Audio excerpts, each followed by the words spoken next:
Një ushtar 22 vjeçar i Forcës së Sigurisë së Kosovës është plagosur aksidentalisht të dielën në fshatin Sharband të Prishtinës. Policia e Kosovës ka konfirmuar se i dyshuari për plagosjen është një koleg i tij.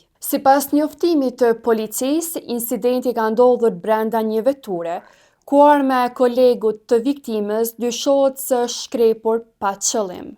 Ushtari ka pësuar lëndime trupore edhe është dërguar në QK ku po trajtohet dhe është jashtë rrezikut për jetë. Nga vendi i ngjarjes janë konfiskuar arma e zjarrit dhe 15 fishek. I dyshuari është intervistuar dhe me vendim të prokurorit është liruar në procedurë të rregullt. Forca e Sigurisë së Kosovës ka bërë të ditur se arma e përdorur nuk ishte arma zyrtare e FSK-s, ndërsa rasti është në procedurë hetimore. Hetimet vazhdojnë për të sqaruar plotësisht rrethonat e incidentit.